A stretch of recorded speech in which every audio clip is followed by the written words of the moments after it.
Hello, ഒരിക്കൽ കൂടി ഗ്രീഷ്യ ഫാമിലിക്ക് സ്വാഗതം ചെയ്യുന്നു. ഇന്നത്തെ വീഡിയോ കുറച്ച് തണ്ട് റാഗൺ ഫ്രൂട്ടിൻ്റെ തണ്ട് ഞങ്ങൾ പാക്ക് ചെയ്യാൻ പോവുകയാണ്. ഏകദേശം 100 തൈയോളം ആയിട്ടുണ്ട്. വേര് കൊടുത്തിട്ടുണ്ട്. വേര് ഞാൻ കട്ട് ചെയ്ത് കളഞ്ഞതാണ് കേട്ടോ.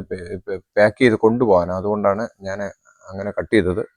നിങ്ങൾ വീഡിയോ ആദ്യമായിട്ടാണ് കാണുന്നതെങ്കിൽ ലൈക്കും ഷെയറും സബ്സ്ക്രൈബും ചെയ്യണം.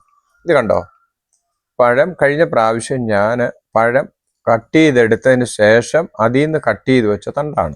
ഏകദേശം ഒരു 25 ദിവസം ഇരിക്കുമ്പം തന്നെ അത് തൈയാകും. പിന്നെ കുറച്ച് തണ്ട് നടേണ്ട പാകം കേട്ടോ, അത് നല്ല തണ്ടാ കേട്ടോ. ഇത് സൂര്യപ്രകാശം അടിക്കാതെ ഇരുന്നു കൊണ്ടാണ് ഇങ്ങനെ ഇരിക്കുന്നത്.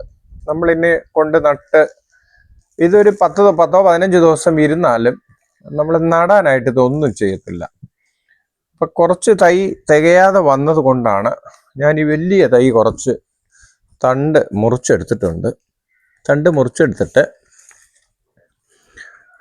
ഇവിടെ വന്ന് കണ്ടോ, അപ്പൊ ഈ ഭാഗം നമ്മൾ ചെത്തേണ്ട ആവശ്യം ഇല്ല.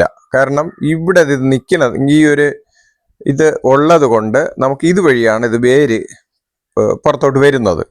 അപ്പൊ നമ്മൾ ജസ്റ്റ് ഒന്ന് ഇങ്ങനെ ഏതെങ്കിലും ഒരു സപ്പോർട്ടിൽ ഒരു ഇച്ചിരി മണ്ണ് മതി കേട്ടോ. ഇത്രയും നമുക്ക് ഇട്ടാൽ മതി.